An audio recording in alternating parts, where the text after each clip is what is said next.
അന്നു മുതൽ പാറുവിന് PA പോസ്റ്റിലേക്കുള്ള പ്രത്യേക ട്രെയിനിങ് കിട്ടി. പക്ഷേ അതവൾ അറിഞ്ഞിട്ടുമില്ല, അവൾ ശ്രദ്ധിച്ചതുമില്ല. ആദിത്യൻ പഴയ തറവാട് പൊളിക്കാനും അവശിഷ്ടങ്ങൾ നീക്കം ചെയ്യാനും ഉള്ള ഏർപ്പാട് ചെയ്തു. മാനേജർ ആകാശും ഉണ്ട് മേൽനോട്ടത്തിന്. പണി പുരോഗമിച്ചുകൊണ്ടിരുന്നു. ഒരാഴ്ച കഴിഞ്ഞു. പാറു ഓഫീസിൽ ജോയിൻ ചെയ്തിട്ട്. ഒരേ ഒരു പ്രശ്നം, ഹോസ്റ്റലാണ്. ആ റൂമിലെ 4 ചുമരുകൾക്കുള്ളിൽ കിടന്നു അവൾ വട്ടം കറങ്ങി. വേറെ താമസ സ്ഥലം നോക്കണമെന്ന് അവൾ ഉറപ്പിച്ചു. ഓഫീസിലെ വർക്കുമായി ബന്ധപ്പെട്ടുള്ള ഫയൽ ഒന്നും അവൾ ഹോസ്റ്റലിലേക്ക് കൊണ്ടുവരാറില്ല. അവിടെ എത്രത്തോളം സേഫ് ആണെന്ന് അവൾക്ക് ഉറപ്പില്ല. കമ്പനിയുടെ കാര്യങ്ങൾ അഥവാ ചോർന്നു പോയാൽ അതും താൻ കാരണം. അവൾക്കത് ഓർക്കാൻ കൂടി വയ്യ. എപ്പോഴും സത്യസന്ധത പുലർത്താൻ ആണ് അവൾക്കിഷ്ടം. ഒരു റിസ്ക് എടുക്കാൻ വയ്യ. ഇവിടെ സേഫ്റ്റിയാണ് പ്രധാനം. അതുകൊണ്ട് തന്നെ പിറ്റേന്ന് അവൾ ശേഖറിനെ കണ്ടു വിവരം പറഞ്ഞു. സാർ, എനിക്ക് ഇവിടെ അടുത്തെവിടെയെങ്കിലും ഒരു വാടക വീട് ശരിയാക്കി തരുമോ? Please sir. ഹോസ്റ്റൽ റൂം ശരിയാവില്ല. ഈ ഫയലുകളൊക്കെ ഹോസ്റ്റൽ റൂമിലേക്ക് കൊണ്ടുപോകാൻ കഴിയില്ല. അവിടെ എത്രത്തോളം സേഫ് ആണെന്ന് അറിയില്ല. ഒരു പേടി, അവൾ പറഞ്ഞു. ശേഖറിന് അവളോട് ഒരു ബഹുമാനം തോന്നി. എല്ലാം തുറന്നു പറയുന്ന സത്യസന്ധതയുള്ള ഒരു കുട്ടി. ഇവളെ വിശ്വസിക്കാം, അയാൾ മനസ്സിൽ പറഞ്ഞു. വീട് നമുക്ക് ശരിയാക്കാം മോളെ, ശേഖർ പറഞ്ഞു. ഇതെല്ലാം മൂർത്തിയും കേൾക്കുന്നുണ്ടായിരുന്നു. അയാൾക്കും അവളിൽ പ്രതീക്ഷ തോന്നി. മൂർത്തി അപ്പോൾ തന്നെ ശേഖറിനെ വിളിച്ച് അവിടെ അടുത്തു തന്നെയുള്ള തൻ്റെ കുഞ്ഞു വീടിൻ്റെ താക്കോൽ കൊടുത്തു.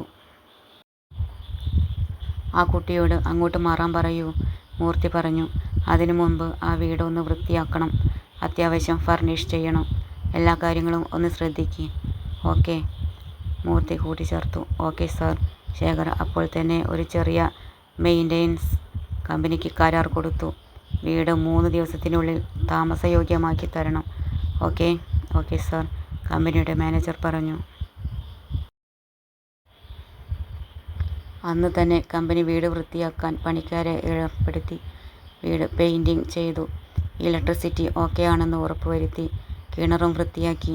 കിണറ്റിലെ മോട്ടോർ വർക്കിംഗ് ആണെന്ന് പ്രവർത്തിച്ചു നോക്കി. വീടിൻ്റെ ചുറ്റുമുള്ള പുല്ലെല്ലാം ചെത്തിക്കളഞ്ഞു വൃത്തിയാക്കി. 3 ദിവസം കൊണ്ട് പണി പൂർത്തിയാക്കി. ശേഖർ അവരുടെ ബില്ല് സെറ്റിൽ ചെയ്തു.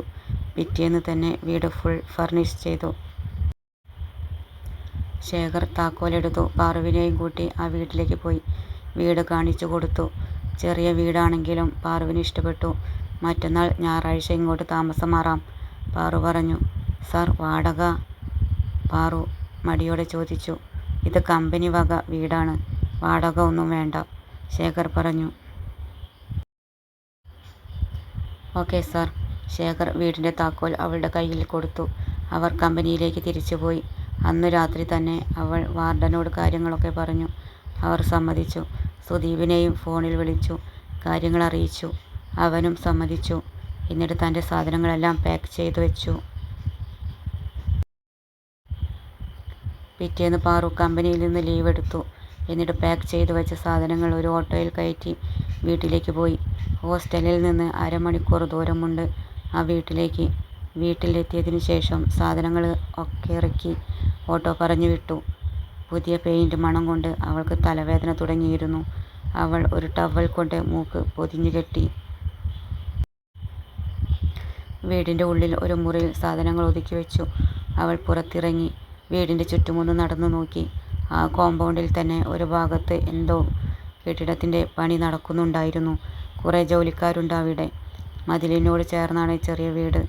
ഇവിടേക്ക് മാത്രമായി ചെറിയ ഒരു ഗേറ്റുമുണ്ട്. വീടിൻ്റെ മറുഭാഗത്ത് മതിലിനു പുറത്ത് കുറച്ച് ദൂരെയായി ഓടിട്ട ഒരു ചെറിയ വീടുമുണ്ട്. ആൾ താമസമുള്ള ഏരിയ ആണ്. അവൾ വീടിൻ്റെ ഉള്ളിലേക്ക് നടന്നു. വീട് ചെറുതാണെങ്കിലും ഉള്ളിൽ സൗകര്യമുണ്ട്. ചെറിയ സിറ്റൗട്ട്, 2 റൂം ആണ് ഉള്ളത്. ഒരു റൂം വലുതാണ്. അത്യാവശ്യം വലിപ്പമുള്ള ഡൈനിങ് റൂം. കിച്ചനും അത്യാവശ്യം സൗകര്യമുള്ളതാണ്. വീടിൻ്റെ ഉള്ളിലും പുറത്തും ബാത്റൂമുണ്ട്. ഹോസ്റ്റൽ റൂമിൽ വട്ടം ചുറ്റിയ അവൾക്ക് ഈ സൗകര്യം ധാരാളമായിരുന്നു. അപ്പോഴേക്കും ശേഖറിൻ്റെ കോൾ വന്നു. സൗപർണിക ഇപ്പോൾ എവിടെയാണ്, അയാൾ ചോദിച്ചു.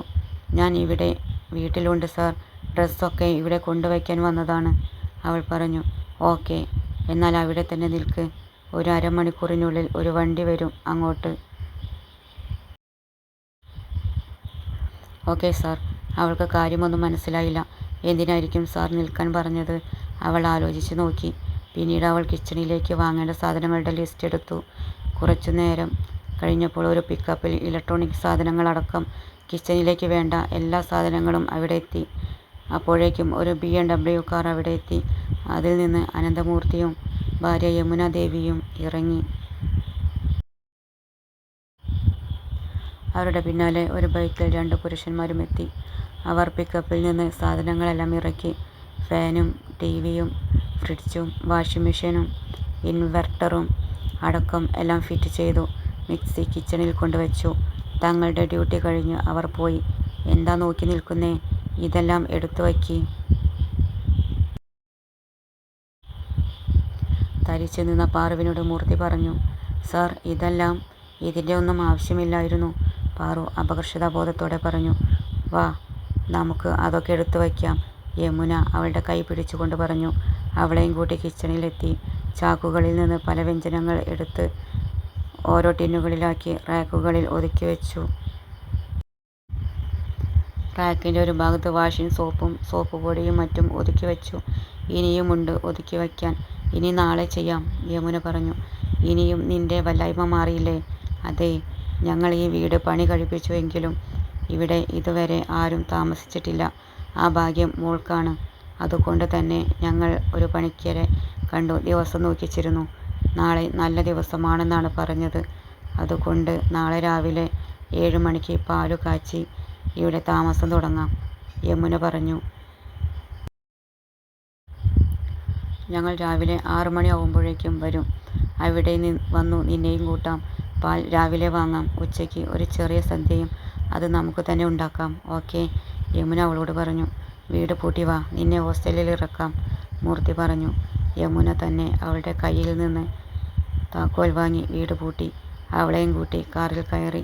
ഇത്രയും വില കൂടിയ കാറിൽ അവൾ ആദ്യമായാണ് കയറുന്നത്. അതിൻ്റെ എല്ലാ വല്ലായ്മയും അവൾക്കുണ്ടായിരുന്നു. Driver car മുന്നോട്ടേക്കെടുത്തു. ഹോസ്റ്റലിൻ്റെ മുന്നിൽ വണ്ടി വന്നു നിന്നു. പാറുവിൻ്റെ കൂടെ യമുനയും കാറിൽ നിന്ന് ഇറങ്ങി ഓഫീസ് റൂമിലേക്ക് ചെന്നു. യമുന വാർഡനോട് വിവരങ്ങളെല്ലാം പറഞ്ഞു. നാളത്തെ ചടങ്ങിലേക്ക് ക്ഷണിക്കുകയും ചെയ്തു. വാർഡൻ സന്തോഷത്തോടെ വരാമെന്ന് സമ്മതിച്ചു. രാത്രി പാറു സുദീപിനെയും മറ്റു ഫ്രണ്ട്സിനെയും വിളിച്ചു. അവരും വരാമെന്ന് സമ്മതിച്ചു. അതിരാവിലെ തന്നെ പാറു എഴുന്നേറ്റ് കുളിച്ചു. സെറ്റ് മുണ്ട് എടുത്തുടുത്തു. നീളമുള്ള മുടി ജസ്റ്റ് ഒന്ന് ചീകി പിന്നിയിട്ടു. വാർഡനോട് പറഞ്ഞു. അവൾ കുറച്ച് ദൂരെയുള്ള അമ്പലത്തിലേക്ക് നടന്നു. ഓട്ടോ ഒന്നും ആ സമയത്തില്ലായിരുന്നു. 5:40 അവൾ അമ്പലത്തിലെത്തി. നട തുറന്നു. പൂജ ആരംഭിച്ചിരുന്നു. വേഗം തന്നെ അവൾ തൊഴുതിറങ്ങി. അപ്പോൾ തന്നെ യമുനയുടെ കോൾ വന്നു. മാഡം, ഞാൻ ഇവിടെ അമ്പലത്തിലാണ്, ശിവക്ഷേത്രത്തിൽ. അവൾ സ്ഥലം പറഞ്ഞു. അവിടെ തന്നെ നിൽക്ക്, ഞങ്ങൾ അതിലൂടെ വരാം, യമുന പറഞ്ഞു. 5 മിനിറ്റിനുള്ളിൽ തന്നെ അവരെത്തി. ഞങ്ങൾ ഒന്ന് തൊഴുതു വരാം. യമുനയും മൂർത്തിയും വേഗം അമ്പലത്തിലേക്ക് നടന്നു. മഹേശ്വരൻ്റെ മുന്നിൽ എത്തി മനസ്സു നിറഞ്ഞു പ്രാർത്ഥിച്ചു. തങ്ങൾക്ക് ഇങ്ങനെ നല്ല സ്വഭാവമുള്ള സത്യസന്ധതയായ ദൈവഭയമുള്ള ഒരു മോളെ തന്നതിന്. അവർ 2 പേരും അവളെ മനസ്സുകൊണ്ട് സ്വന്തം മോളായി ദത്തെടുത്തു കഴിഞ്ഞിരുന്നു. അവർ വേഗം തൊഴുതു വന്നു. അവിടെ നിന്ന് സൂപ്പർ മാർക്കറ്റിൽ പോയി 6 പാക്കറ്റ് പാലും വാങ്ങി നേരെ ഹോസ്റ്റലിൽ പോയി. അവിടെ നിന്ന് വാർഡൻ സുമിത്ര ചേച്ചിയെയും കൂട്ടി വീട്ടിലേക്ക് പോയി. യമുന പാറുവിനോട് വാതിൽ തുറന്ന് ആദ്യം തന്നെ കയറാൻ പറഞ്ഞു. അവൾ അനുസരിച്ചു. പിന്നാലെ മൂർത്തിയും യമുനയും സുമിത്രയും അകത്തു കയറി. അപ്പോഴേക്കും 6:50 ആയിരുന്നു സമയം. 7 മണിക്കാണ് പാലു കാച്ചൽ. യമുന അതിനുള്ള തയ്യാറെടുപ്പുകൾ നടത്തി. ഒരു സ്റ്റീൽ ചെമ്പിൽ 2 പാക്കറ്റ് പാൽ പൊട്ടിച്ചൊഴിച്ചു. അപ്പോൾ തന്നെ പാറുവിൻ്റെ ഫോണിൽ കോളെത്തി. സുദീപാണ് വിളിച്ചത്. പാറു കോൾ അറ്റൻഡ് ചെയ്തു. ഞങ്ങളിവിടെ എത്തി, ആ ലൊക്കേഷൻ ഒന്ന് സെൻഡ് ചെയ്, സുദീപ് പറഞ്ഞു. പാറു അപ്പോൾ തന്നെ ലൊക്കേഷൻ സെൻഡ് ചെയ്തു. 5 മിനിറ്റ് കഴിഞ്ഞപ്പോഴേക്കും സുദീപും ടീമും എത്തിച്ചേർന്നു. കൃത്യം 7 മണിക്ക് തന്നെ യമുന പാറുവിനോട് പാൽ കാച്ചാൻ പറഞ്ഞു. ഞാനോ? പാറു പകച്ചു യമുനയെ നോക്കി. നീ തന്നെ, വേഗം, സമയം പോകുന്നു, മൂർത്തിയും പറഞ്ഞു. പാറു തന്നെയാണ് പാല് കാച്ചിയത്. തിളച്ചു തൂവിയപ്പോൾ ബാക്കി പണി യമുന ഏറ്റെടുത്തു. ഗ്ലാസ്സിൽ പകർന്നു എല്ലാവർക്കും കൊടുത്തതും യമുനയാണ്. അപ്പോഴേക്കും പാറു ചായക്കുള്ള പണി തൂക്കി. പുട്ടും ചെറുപയർ കറിയും ആണ് ഉണ്ടാക്കിയത്. 9 മണിക്ക് മുമ്പ് തന്നെ എല്ലാവരും ചായ കുടിച്ചു. പിന്നീട് എല്ലാവരും കൂടി സദ്യക്കുള്ള പണി ആരംഭിച്ചു. സുദീപും മറ്റുള്ളവരും പച്ചക്കറി വൃത്തിയാക്കി അരിഞ്ഞു വെച്ചു. മൂർത്തി മുറ്റത്തു കല്ലുകൊണ്ട് അടുപ്പ് കൂട്ടി ചോറിൻ്റെ പണി ഏറ്റെടുത്തു. പക്ഷേ പാറു സമ്മതിച്ചില്ല. ഇത്രയും വലിയ സ്ഥാനത്തിരിക്കുന്ന സാർ ഇവിടെ ജോലിയെടുക്കുന്നത് അവൾക്ക് ആലോചിക്കാൻ തന്നെ വയ്യ. ഇന്ന് ഞാൻ നിന്റെ ബോസല്ല, മൂർത്തി പറഞ്ഞു. യമുന വന്ന് പാറുവിനെ അകത്തേക്ക് കൂട്ടിക്കൊണ്ടുപോയി. പാറുവും യമുനയും സുമിത്രയും കൂടി പായസമടങ്ങിയ ഒരു ഗംഭീര സദ്യ തന്നെ ഉണ്ടാക്കി. ഉച്ചയ്ക്ക് എല്ലാവരും നിലത്തൊരുമിച്ചിരുന്നു സദ്യ കഴിച്ചു.